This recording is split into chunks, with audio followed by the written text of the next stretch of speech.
Nous nous réjouissons aujourd'hui d'avoir été invités par Monsieur le directeur du centre dans le cadre de cette remise d'attestation. Nous nous réjouissons pourquoi? Puisqu'aujourd'hui c'est une démarche qui est entreprise depuis novembre 2020 à travers les représentants des Frey de la commune de Thiaroye qui se sont approchés du 3FPT et qui ont voulu savoir qu'est-ce qu'on pouvait offrir aux jeunes. Donc c'est d'abord une démarche que nous avons saluée en la personne d'abord du président des Frey, accompagné de tous les représentants, donc l'ensemble des notables. Et sur cette base, nous avons échangé et nous avons tenu des promesses, c'est-à-dire dans notre cœur de métier qui est de financer la formation professionnelle et technique, à accompagner les jeunes, à accompagner les femmes dans le renforcement de capacités. Aujourd'hui, la rencontre qui nous a réunis, c'est la remise d'attestation pour des femmes transformatrices, pour des marailleurs et également des pêcheurs.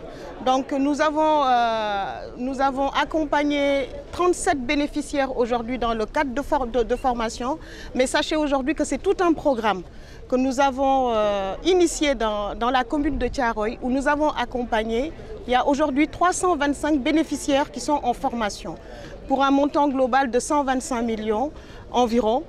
Où nous accompagnons dans différents métiers. Ici, nous sommes dans le domaine de la pêche, mais sachez qu'ailleurs, nous accompagnons dans le domaine de la couture, dans le domaine de la pâtisserie, dans le domaine de la câblerie, tout ce qui est soudage et informatique.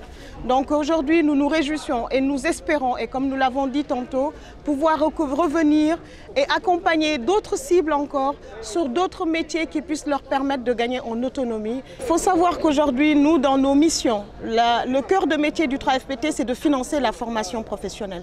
Mais comme vous le savez, nous dépendons aujourd'hui du ministère de l'Emploi, de la formation, de l'insertion et de l'apprentissage. Donc qui dit insertion dit forcément qu'il y ait un suivi. Alors comment nous allons nous y atteler? D'abord pour celles qui sont formées, qui étaient déjà en activité, je pense que le problème ne se pose pas.